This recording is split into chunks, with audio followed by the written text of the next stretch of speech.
Well, I've had a number of experiences with the Brothers Keepers program over the years, actually, because like anywhere else you live, there's always someone who has a need, and it could be something as severe as death in the family, or something as everyday as just companionship.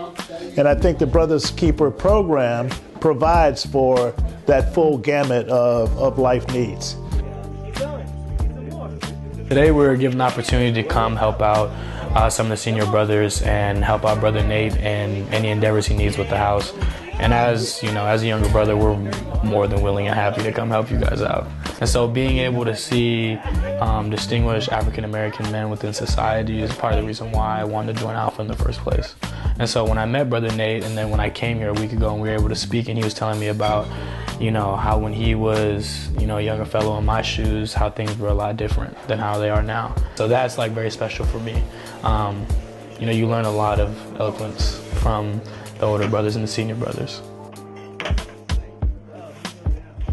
I love the program. I think the Brothers Keeper program is probably just as important as some of our other advocacy programs because of the fact that we have to keep in mind that as our leadership tends to age and become aging adults and then retire, we still need to keep them invested and engaged in the fraternity.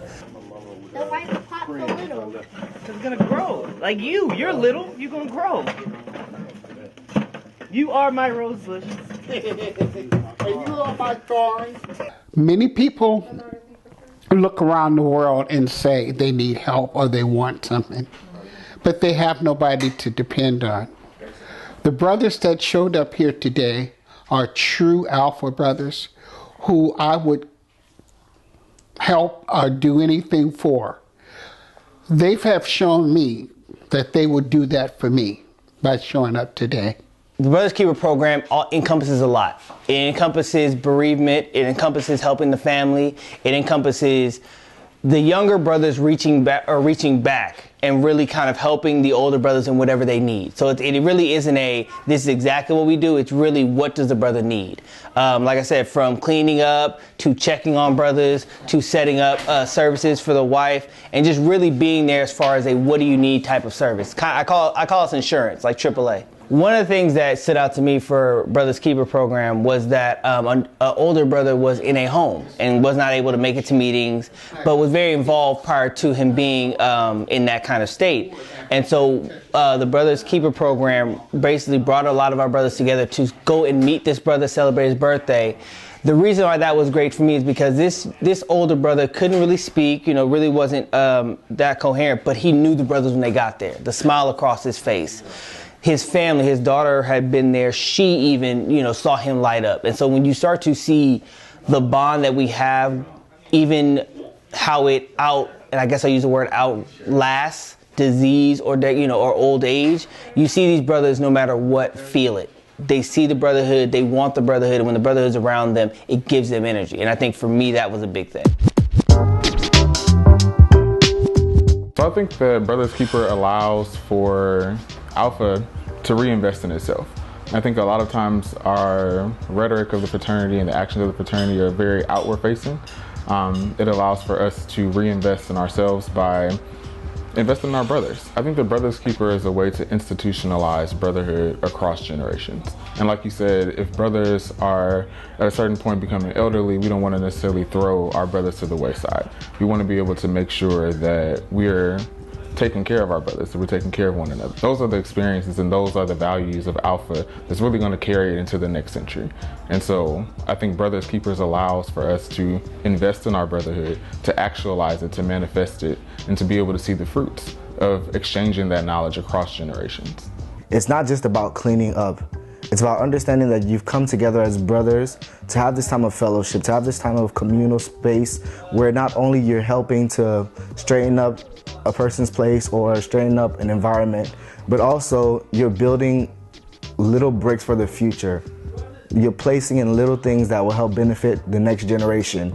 And you don't understand it yet until you really watch how much those little bricks that you, like the little bricks that you plot actually contribute to that building. This work that you're doing, it's not for, oh, it's not just for me, or it's not for this person, it's not for that person, but it's to make the world a much better place at the end of the day.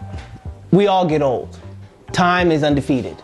And as we start to pass from young to mature to old, understanding that we're going to need help at some time. Like everybody said, I may not need it today because I'm more the younger guy, but as I get older, and so you have to reach back to help these men, because they have done things for you that you don't even know they did for you. And when you look back on your life and what you did, not only did you give when you were young, but you need to be able to give when you're older, and you just need to give your entire life. Number one, to me, that is the essence of the fraternity. That is helping each other. The fraternal spirit comes out in the greatest sense when you have that kind of need in your community, in your fraternal community. One day I'll be gone, but there will be an alpha brother who picks up the banner, and because of my involvement with them, or their care for the brothers, they will pick up the banner and the torch and carry it on. If you don't tap that energy or that desire, you may not have it. So once you tap that then you have a possibility of longevity for the Brothers Keepers. Alpha Phi Alpha is number one in service, number one in being there, number one in making sure that its members and their families are loved, cared for, and respected. And as I said again, all I can say is thank you.